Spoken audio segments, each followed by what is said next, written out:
सौभाग्य से वीर रहेजा के पैर भी कवच से ढंके हुए थे, इसलिए बिच्छू की पूंछ उसे कोई नुकसान नहीं पहुंचा सकी। वीर रहेजा ने क्वार्ट्स बिच्छू को पैरों से कुचल दिया। प्राइमरी प्राणी क्वार्ट्स बिच्छू मारा गया, कोई बीस्ट सोल प्राप्त नहीं हुआ। क्वार्ट्स बिच्छू का मांस खाने से 0 से 10 प्राइमरी जेनो पॉइंट्स तक प्राप्त हो सकते हैं। वीर रहेजा ने मरे हुए बिच्छू को उठाया, उसे पहले से तैयार बैग में डाला और बैग को पीठ पर लटकाकर गुफा के अंदर और आगे बढ़ा। ब्लैक बीटल की गोल्डन आर्मर की सुरक्षा में वीर रहेजा ने रास्ते में जितने भी क्वार्ट्स बिच्छू दिखे सबको मार गिराया और 1 घंटे की दूरी तय करने के बाद उसके बैग में करीब 100 बिच्छू भर चुके थे। हान सेन गाना गुनगुनाते हुए मरे हुए बिच्छुओं को इकट्ठा कर रहा था। उसकी मां को परिवार चलाने के लिए काम करना पड़ता था और अनुजा की देखभाल वीर ही करता था और उसको भी गाना सुनाता था। इसी वजह से उसे गाना गुनगुनाने की आदत थी। डॉलर? वीर रहेजा ने वो नाम सुना जो उसने एक बार अपने लिए रखा था जब वह मस्ती में था। वह चौंक गया और उस दिशा में देखने लगा जहां से आवाज आई थी। गुफा में एक 20-22 साल की महिला स्टैलाग्माइट्स के सहारे बैठी थी, जो आश्चर्य से उसे देख रही थी। अवनी शेरगिल! वीर रहेजा चौंक गया। इस महिला को यहां देखकर वह तुरंत मुड़कर भागने ही वाला था, क्योंकि उसने कभी उसकी पीछे से वार किया था। तब से उसे अक्सर डरावने सपने आते थे। रुको मत जाओ, मुझे तुम्हारा और ग्रैंड मास्टर के बीच की दुश्मनी से कोई मतलब नहीं है, और अगर मैं चाहूं भी तो तुम्हें नुकसान नहीं पहुंचा सकती, अवनी शेरगिल ने जल्दी से कहा। वीर रहेजा रुका और वापस अवनी शेरगिल की ओर देखा, जिसकी एड़ी सूजकर बुरी तरह नीली पड़ चुकी थी। साफ था कि उसे क्वार्ट्स बिच्छू ने डंक मारा था। अब हान सेन को एहसास हुआ कि अवनी शेरगिल के पास जरूर कई खजाने होंगे, क्योंकि वह वर्षों से देवाश्रम में थी और अधिकतम सीक्रेट जेनो पॉइंट्स के साथ विकसित होना चाहती थी। उसके पास निश्चित ही सीक्रेट ब्लड बीस्ट सोल और कई म्यूटेंट बीस्ट सोल होंगे। इस समय वह घायल थी और चोट गंभीर लग रही थी। उसके पास इतने जेनो पॉइंट्स थे कि जहर उसे शायद न मार सके, लेकिन उसकी लड़ने की क्षमता जरूर प्रभावित हुई थी, या कम से कम वह अपने घायल पैर से चल नहीं सकती थी। हालांकि मैंने उसे पीछे से वार किया था, लेकिन उसने भी तुरंत पलटकर जवाब दिया और तब से वह मुझसे बेरहमी से पेश आ रही थी। अगर मैं अभी उसे थोड़ा ब्लैकमेल कर सकूं, तो ये मेरे पिछले महीनों की तकलीफ का कुछ तो मुआवजा होगा। वीर रहेजा ने सोचा और अवनी शेरगिल की ओर घूरा, जैसे उसने उसके मन की बात पढ़ ली हो। अवनी शेरगिल ने एक बीस्ट सोल को बुलाया, जो एक बैंगनी तितली के रूप में प्रकट हुआ, और फिर वह एक बैंगनी खंजर में बदल गया। क्या तुम इस खंजर का नाम जानते हो? अवनी शेरगिल ने मुस्कुराते हुए पूछा। नहीं। वीर रहेजा ने खंजर की चमक देखी, लेकिन वह सिर्फ दिखावे के लिए तो नहीं हो सकती थी। ये कम से कम म्यूटेंट बीस्ट सोल तो जरूर था, और शायद सीक्रेट ब्लड बीस्ट सोल भी हो सकता था। यह खंजर एक मैलिशियस बटरफ्लाई का बीस्ट सोल है, और इसमें बेहद जहरीला विष है। अब तुम तय करो कि तुम्हारा कवच इसे रोक सकता है या नहीं। अवनी शेरगिल अब भी मुस्कुरा रही थी। अवनी शेरगिल वीर रहेजा का चेहरा नहीं देख सकती थी, क्योंकि उसका कवच उसका चेहरा छुपा रहा था। तुम ज्यादा सोच रही हो। हम तो बस अभी मिले हैं और हमारे बीच कोई निजी दुश्मनी नहीं है। मैं भला तुम्हें नुकसान क्यों पहुंचाना चाहूंगा? सीक्रेट ब्लड कवच शायद सीक्रेट ब्लड खंजर को न रोक पाए। हान सेन यह जोखिम नहीं उठाना चाहता था। वैसे भी वे असली दुश्मन नहीं थे। अवनी शेरगिल ने कुछ धमकियां दी थीं, बस असली बदमाशी तो ग्रैंड मास्टर और उसके गैंग ने की थी। अवनी शेरगिल मुस्कुराई और अपना खंजर वापस ले लिया। मैं चल नहीं सकती। अगर तुम मुझे सुरक्षित बाहर ले जाओगे तो मैं तुम्हें अच्छा इनाम दूंगी। तुम यहां अकेले कैसे आई? वीर रहेजा ने तुरंत हामी नहीं भरी, बल्कि पूछा, क्योंकि वह यह जानना चाहता था कि अवनी शेरगिल यहां तक कैसे पहुंची, जबकि रास्ते में बिच्छुओं के मारे जाने के कोई निशान नहीं थे। मैं असल में एक म्यूटेंट क्वार्ट्स बिच्छू को मारने आई थी, लेकिन वह मेरी सोच से ज्यादा चालाक निकला। जब मेरी अगरबत्ती खत्म होने को थी, उसने मुझ पर हमला कर दिया और अन्य बिच्छुओं को भी ले आया, जिससे मैं गुफा से बाहर न निकल सकूं। अगरबत्ती के बुझने के बाद प्राइमरी बिच्छू मुझसे डरना बंद कर चुके थे। मैं उनसे लड़ तो सकी, लेकिन एक म्यूटेंट बिच्छू ने मुझे डंक मार दिया। अब तो और भी कम संभावना है कि मैं यहां से निकल सकूं। अवनी शेरगिल ने वीर रहेजा की ओर देखा और कहा, क्या तुमने पैसे के लिए जय सहगल से सौदा नहीं किया था? मुझे बाहर निकालो और मैं तुम्हें वही इनाम दूंगी। क्या तुम्हें म्यूटेंट क्वार्ट्स बिच्छू ने डंक मारा? वीर रहेजा ने चौंक कर पूछा। अगर केवल प्राइमरी बिच्छू ने डंक मारा होता तो मैं मदद क्यों मांगती? अवनी शेरगिल ने सहजता से कहा। अब वीर रहेजा को समझ आया कि अगरबत्ती ही बिच्छुओं को अवनी शेरगिल से दूर रख रही थी, और उसने मान लिया कि वीर रहेजा ने भी वही तरीका अपनाया है। उसे यह नहीं पता था कि वीर रहेजा ने रास्ते में आए सभी क्वार्ट्स बिच्छुओं को मार डाला था। अगर वह जान जाती तो शायद खुद ही चलकर बाहर निकल जाती। क्या तुमने उस म्यूटेंट बिच्छू को मारा नहीं? वीर रहेजा ने फिर पूछा। मारा, लेकिन मुझे बीस्ट सोल नहीं मिला। कोई मांस भी नहीं ले सका क्योंकि बाहर अभी भी बिच्छुओं से भरा हुआ है। अवनी शेरगिल ने कहा। मैं तुम्हें बाहर ले जाऊंगा, पैसे के लिए नहीं, बल्कि एक म्यूटेंट बीस्ट सोल के बदले। तुम बहुत लालची हो। अवनी शेरगिल ने उसे देखा। मिस अवनी, तुम्हारे लिए एक म्यूटेंट बीस्ट सोल कोई बड़ी बात नहीं है। क्या तुम्हारी जान उससे कम कीमती है? वीर ने कहा। ठीक है फिर। अवनी ने गंभीरता से वीर रहेजा को देखा। कमाल है, तय रहा मिस। वीर रहेजा गुफा में आगे बढ़ गया। तुम क्या कर रहे हो? अवनी शेरगिल ने भौहें चढ़ाकर पूछा। तुम्हें बाहर ले चलने से पहले उस म्यूटेंट क्वार्ट्स बिच्छू की लाश उठाने जा रहा हूं जो तुमने मारा था। वीर रहेजा अंदर की ओर बढ़ता गया। वहां तो बहुत सारे बिच्छू हैं, तुम्हें अगरबत्ती की जरूरत नहीं पड़ेगी? अवनी ने हैरानी से वीर को देखा। मर्दों को अगरबत्ती की क्या जरूरत? वीर एक विशाल नीले बिच्छू को हाथ में लिए लौटा, जो लगभग 1 फुट लंबा था। अवनी ने उसे ऊपर से नीचे तक देखा और फिर ठंडी सांस ली। तुमने मुझे बेवकूफ बनाया। तुम पहले ही बाहर के सारे क्वार्ट्स बिच्छू मार चुके थे, है ना? चतुर लड़की। वीर ने अपने बैग से मरे हुए बिच्छू निकालकर जमीन पर ढेर कर दिए।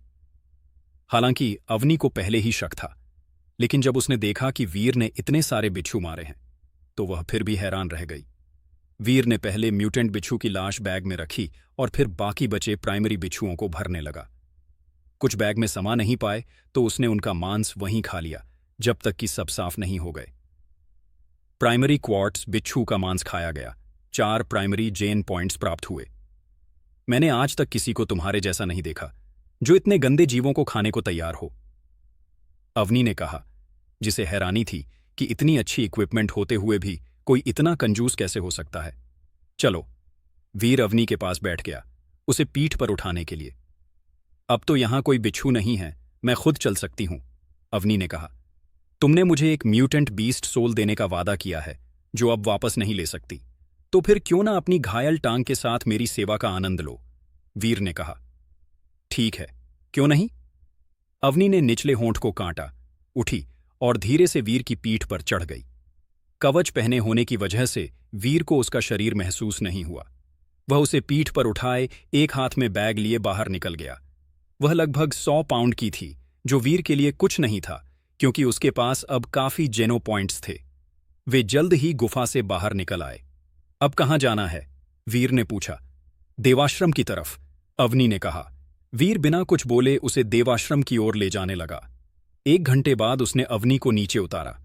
अब देवाश्रम ज्यादा दूर नहीं है और यहां से लोग आते जाते रहते हैं। थोड़ी देर रुकना और किसी से कह देना कि तुम्हें वहां पहुंचा दे। वीर ने हाथ बढ़ाया। अब मेरा म्यूटेंट बीस्ट सोल।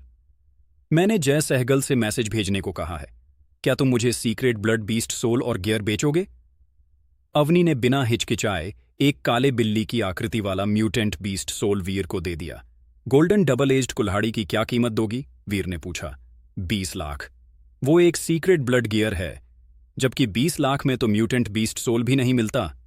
वीर ने भौहें सिकोड़ते हुए कहा। सीक्रेट ब्लड गियर जरूर अच्छा है, लेकिन उसे असली दुनिया में नहीं ले जा सकते, जबकि बीस्ट सोल्स को प्लैनेट टाइटन के बाहर भी इस्तेमाल किया जा सकता है, इसलिए उनकी कीमत ज्यादा होती है। अगर तुम सीक्रेट ब्लड बीस्ट सोल बेचो तो मैं 20 मिलियन तक दे सकती हूं, अवनी ने समझाया। 1 म्यूटेंट बीस्ट सोल और 2 मिलियन, वीर ने कहा। म्यूटेंट बीस्ट सोल तो नहीं दूंगी, 5 मिलियन दूंगी। 2 म्यूटेंट क्रिएचर्स का मांस और 2 मिलियन। तुम बहुत ज्यादा मांग रहे हो। आखिरी ऑफर 6 मिलियन। वैसे भी तुम उसे बाहर नहीं ले जा सकते, अवनी ने कहा। ठीक है, पैसे तैयार रखना, मैं जय सहगल को बताऊंगा कि कब और कहां ट्रेड करना है, वीर ने कहा और बैग लेकर चला गया। क्या तुम सच में सीक्रेट ब्लड बीस्ट सोल नहीं बेचोगे? 20 मिलियन तो बस शुरुआत की कीमत थी, हम और बात कर सकते हैं, अवनी ने उसकी पीठ को देखकर कहा। कभी नहीं। वीर बिना रुके चला गया। अवनी ने उसे जाते हुए देखा और सोचा, उसका कवच क्वार्ट्स बिच्छू के डंक से भी मजबूत था। जरूर वह भी सीक्रेट ब्लड बीस्ट सोल होगा। यह आदमी कौन था? यह तो सोल्जर जैसा भी नहीं लगता। अवनी ये सोचकर बिल्कुल भ्रमित थी। और दूसरे तरफ वीर वापस अपनी असली पहचान में आया और देवाश्रम की ओर बैग लेकर लौट आया। अब गेट पर कोई गार्ड नहीं था। उन्होंने डॉलर को बहुत ढूंढा, लेकिन कुछ हाथ नहीं लगा तो उन्होंने हार मान ली थी। संयोग से वीर की फिर से दक्ष और उसके दोस्तों से मुलाकात हो गई। फिर मिल गए, गधे के जैसे। तेरा बैग तो पूरा भरा हुआ है। कितने म्यूटेंट प्राणी मारे तूने? एक नौजवान ने ताना मारा। एक? वीर ने शांत स्वर में जवाब दिया। हाँ, तू बड़ा मजाकिया है। तू तो प्राइमरी प्राणी भी नहीं मार सकता। जरूर पूरा बैग काले कीड़ों से भरा होगा, उस नौजवान ने हंसते हुए कहा, और बाकी सब भी हंसने लगे। किसी को यकीन नहीं था कि वीर म्यूटेंट प्राणी को मार सकता है। दक्ष, इसे किसी और को मत समझना। अगर तूने इसे पहचाना तो तेरा भाग्य हमेशा के लिए खराब हो जाएगा। एक नौजवान ने दक्ष के कंधे पर हाथ रखा। मैं कैसे इस सनकी को पहचानूंगा? दक्ष शर्मिंदा होकर बोला। वीर ने उन्हें अनदेखा किया और अपना बैग लेकर अपने कमरे की ओर बढ़ गया। उसने म्यूटेंट क्वार्ट्स बिच्छू को बचाकर रखा और बाकी सब जय सहगल को बेचने का इरादा किया। हालांकि वह ब्लैक क्रिस्टल से किसी भी प्राणी को आधे महीने में म्यूटेंट बना सकता था, लेकिन वह इस बार उस क्रिस्टल को सीक्रेट ब्लड प्राणी प्राप्त करने के लिए इस्तेमाल करना चाहता था। उसी दिन आधी रात को वीर रहेजा ने मरे हुए क्वार्ट्स बिच्छुओं का एक बैग और एक नोट जय सहगल के कमरे के दरवाजे पर रख दिया और दरवाजा खटखटाया। फिर वह पास की एक गली में छिप गया और यह सुनिश्चित किया कि जय बैग और नोट अंदर ले जाएं। यह सहयोग अच्छा साबित हुआ और वीर को अवनी शेरगिल द्वारा वादा किए गए 6 करोड़ और बिच्छुओं के लिए अतिरिक्त 80,000 मिले। वह नकदी से भरे बक्सों के साथ अपने कमरे में लौट आया और खुशी से लगभग उछल पड़ा। यहां तक कि जब उसके पिता जीवित थे, उसने कभी एक साथ इतनी बड़ी रकम नहीं देखी थी। वीर रहेजा प्लैनेट टाइटन से पैसे लेकर बाहर आ गया, क्योंकि वह इस समय केवल अपनी मां और बहन के साथ खुशी बांटना चाहता था। उनका कठिन समय आखिरकार समाप्त हो चुका था। पहले कमाए गए 2 करोड़ पुराने घर की समस्या को हल करने में खर्च हो गए थे, और अब वह 6 करोड़ पूरी तरह से अपने पास रख सकता था, जो एक बिल्कुल अलग अनुभव था। मां अनुजा, मैं तुम्हें कुछ दिखाना चाहता हूं। वीर ने उन्हें अपने कमरे में खींच लिया और बिस्तर पर सारा पैसा बिखेर दिया। तुम्हें इतना सारा पैसा कहां से मिला? प्रेरणा रहेजा डर गईं, हैरान होने के बजाय, क्योंकि उन्हें डर था कि उनके बेटे ने कुछ खतरनाक काम न कर दिया हो। मां, मैं जिस कंपनी में काम करता हूं, उसे कंपनी में एक बड़ा प्रोजेक्ट कंप्लीट किया है, जिसके चलते मुझे यह सब पैसा मिला है। सच में तूने कुछ गलत काम तो नहीं किया है? प्रेरणा रहेजा ने वीर से फिर से पूछा। मां, चिंता मत करो, मैं कुछ भी गलत काम नहीं किया है। लेकिन प्रेरणा अभी भी परेशान थीं, क्योंकि 6 करोड़ कमाना इतना आसान नहीं था। आम लोगों के लिए ऐसा करना लॉटरी जीतने जैसा होता है। अनुजा अब स्कूल जाने वाली है और मैं नहीं चाहता कि वह मेरे जैसे पब्लिक स्कूल जाए, वीर ने कहा। प्रेरणा की आंखों में आंसू आ गए जब उन्होंने अपने बच्चों को देखा। यह सब मेरी गलती है, मैं तुम्हारा अच्छे से ख्याल नहीं रख सकी। मां, आप एक महान मां हैं और आपने ही हमें पाला है। अब मुझे भी कुछ योगदान देने दो। वीर ने अनुजा को गोद में उठा लिया। अनुजा, चलो बाहर कुछ खाने चलते हैं। आज तुम जो चाहो खा सकती हो। अनुजा का चेहरा खिल उठा। मुझे सफायर आइसक्रीम खानी है। बिल्कुल, चलो सफायर आइसक्रीम खाने चलते हैं। वीर ने अनुजा की नन्ही नाक को दबाया। सफायर आइसक्रीम बहुत महंगी होती है, तुम्हें पैसों की फिजूल खर्ची नहीं करनी चाहिए। बस एक बार। वीर प्रेरणा का हाथ पकड़कर बाहर निकल गया। किसी को मत बताना कि तुमने इतने सारे पैसे घर लाए, मैं नहीं चाहती कि तुम्हारे साथ कुछ गलत हो, प्रेरणा ने बेटे को समझाया। जब से वीर के पिता का एक्सीडेंट हुआ था, प्रेरणा बदल गई थी। अब वह चाहती थीं कि वीर जिम्मेदार न बने, बस सुरक्षित रहे। मां, निश्चिंत रहो, मैं कुछ नहीं बताऊंगा, तुम पैसे रखो और जो चाहो करो। वीर रहेजा अपनी बहन का एक हाथ और मां का दूसरा हाथ पकड़कर घर से बाहर निकल गया। सफायर आइसक्रीम पूरी अलायंस में प्रसिद्ध थी और बहुत महंगी भी। यहां तक कि सबसे सस्ती आइसक्रीम भी 10,000 से ज्यादा की थी। उनके पड़ोस के बच्चे हमेशा सफायर आइसक्रीम खाते थे और वीर ने भी इसे कुछ बार अपने बचपन में खाया था। लेकिन जब अनुजा का जन्म हुआ, तब तक वे दिवालिया हो चुके थे और फिर ऐसी चीजें लेना संभव नहीं था। आइसक्रीम स्वादिष्ट होती थी, यह याद तो था, लेकिन उसका स्वाद अब वीर को ठीक से याद भी नहीं था। जब वे तीनों सफायर पहुंचे तो सभी सीटें भरी हुई थीं और आइसक्रीम खरीदने के लिए लंबी लाइन लगी थी। चलो ऊपर चलते हैं। वीर ने दुकान में घुसने से पहले खिड़की से देखा कि दूसरी मंजिल लगभग खाली है, इसलिए उसे लगा कि महिलाएं ऊपर जाकर बैठ सकती हैं और वह खुद लाइन में लग जाएगा।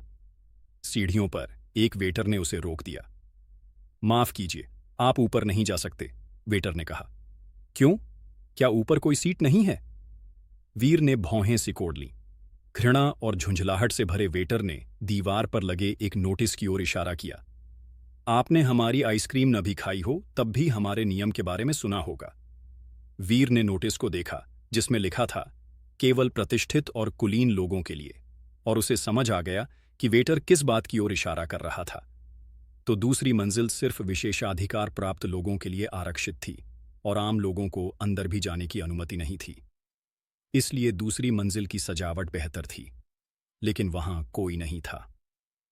हमें बैठने की जरूरत नहीं है, हम यहीं रुक जाते हैं, तुम अनुजा के लिए आइसक्रीम ले आओ, प्रेरणा ने वीर से कहा। मैं जा रहा हूं। वीर मुस्कुराया और लाइन में खड़ा हो गया।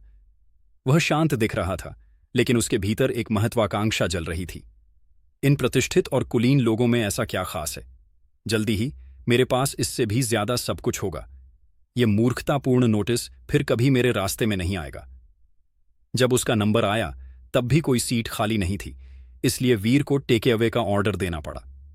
जाने से पहले उसने एक बार फिर उस नोटिस को देखा, केवल प्रतिष्ठित और कुलीन लोगों के लिए।